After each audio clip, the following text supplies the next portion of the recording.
Hello everyone, welcome to the second quarter of Comparative Religions. We're going to continue this week with our discussion and a conversation about Islam. And so I just wanted to give a little bit of an introduction and then talk just very briefly at the end of this video about the final project that you guys will be doing, that will be due, of course, near the end of the year, the quarter. So the first thing that we're going to do this week is look at the names of Allah.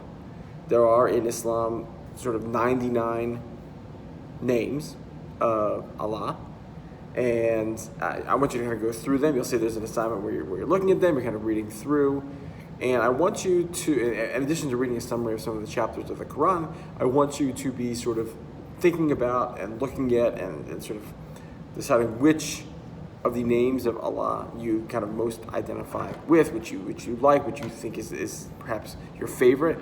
Why? Do you see it somewhere in one of the books, one of the chapters of the Quran that you read? They're all beautiful names, obviously, and so that, that's a personal sort of choice. I just want you to make sure that you are explaining it. What basis do you have for making that choice? So that's the first assignment that you'll be going through this week. The next one, and the one that's going to take significantly longer, is diving into the split between Sunni and Shia Islam. There are some, obviously, there's as you know from last week, there's two different versions of Islam. Sunni Islam is 85 to 90% of all the Muslims in the world, and the other 10 to 15% belong to Shia Islam. These branches in the countries that they are prevalent in do not necessarily get along very well. The biggest example of this is sort of the ongoing rivalry in the Middle East between Saudi Arabia, a almost 100% Sunni country, and Iran, which tends to be almost exclusively Shia Islam. They, without maybe directly fighting each other, continue to engage in this low-grade kind of conflict that destabilizes the region continuously, and they sort of engage in these proxy wars. It's not really all that different from the way in which the United States and the Soviet Union, whose disagreements were of course not religious but political, engaged in proxy wars around the world for 50 years without ever once directly confronting one another, because that would be particularly not great.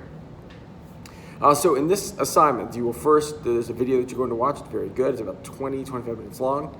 You will read an article, a very detailed, good article from the Council for Foreign Relations. You see at the bottom, it's written by and a number of very well-known and eminent professors contributed to it. It's a good article explaining both the split and how we see the split today in sort of the geopolitics. And I'll ask you some questions about it. I also posted on the assignments a map that sort of explains which parts of the world, the Muslim world, are which version of Islam.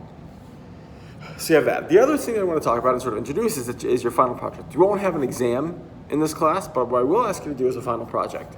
And you'll see the lead sheet that is going to be posted. But the assignment is going to require you to choose a religion, not one of those that we have talked about in class. And you need to basically teach it. You need to come up with a way to explain this religion to people as if they have never heard of it before, as if they have no background, they've never even heard the name of the religion before. There's going to be different requirements. And so what I'm going to ask you to do this week is mostly think about what you might like to study. And we will go from there. I'm going to hold an open office hour starting every week. It will be on Thursday mornings at from 7:30 to 8 o'clock. I guess it's a half hour, where I will just open my Zoom. I'll post my Zoom link online, and if you guys want to pop on to ask me questions or have anything that you want to bounce off me, I'll be here. Otherwise, please let me know if you have any questions, and I'm looking forward to another great quarter. All right, have a good one.